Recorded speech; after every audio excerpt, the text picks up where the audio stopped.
Qadının düşməni elə qadındır deyimindən o qədər də xoşum gəlmir. Amma 2 gün əvvəl eşitdiyim və indi sizə danışacağım bu dəhşətli hadisədən sonra bu deyimə haqq verirəm ki, elə həqiqətən də bəzi qadınlar qadının düşmənidir. Deməli, 2 gün əvvəl bir qız oxucum məni restorana səhər yeməyinə dəvət edibdi. Qızla görüşdük. Səhər yeməyi əsnasında qız ürəyini açdı ki, dedi Sahil bəy, mən tələbə olanda nişanlanmışdım. Nişanlımı da çox sevirdim və sizə deyim ki, qız da çox gözəl qızdır. Deyir, bir ilə yaxın nişanlı qaldıq və necə oldusa, oğlanın xaricdə yaşayan anası tərəfdən bir qohumu köçür Azərbaycana və bunlar da çox imkanlı olurlar. İmkanlı olurlar və oğlanın anası oğlanın beynini doldurmağa başlayır ki, bu qızda nə görmüsən? O qız sənə yük olacaq. Amma mənim qohumum sənə arxa dayaq olacaq, sənə ev alacaq, maşın alacaq, pula pul deməyəcəksən. Bir dənə nişandır da, qaytar çıxsın getsin. O qızdan sənə xeyir gəlməz.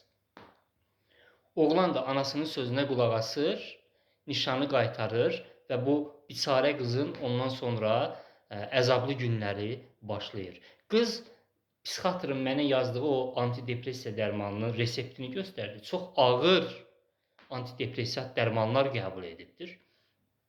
Və məni TikTokdan qız çıxışlarımı görübdür və mənim kitabımı alıbdır. Nə yaxşı ki, mənim kitabımı alıbdır və mənim kitabım bu qızın həyatını əməlli başlı dəyişibdir. Hekayə terapiya kitabım. Bax, mən ona görə həqiqətən də mən çox böyük savab qazanıram. Çox böyük savab qazanıram ki, bax, belə bu durumlara düşən insanlara mən yüzlərlə insan var ki, bax, mənim kitabımı alıb belə həyata bağlanıblar. Qız TikTokdan mənim çıxışlarımı izləyib və sonra hekayə terapiya kitabımı alıbdır. Kitabım əməlli başlı həyatını dəyişibdir.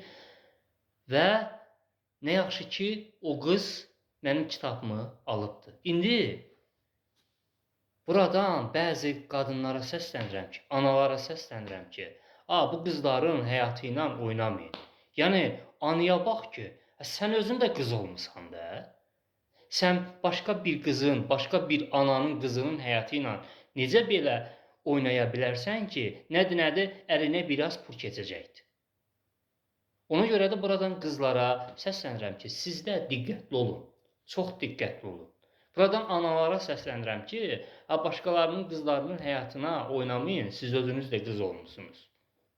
Yəni, bu var, dövlət, bu boş söhbətdir. Sevgilər.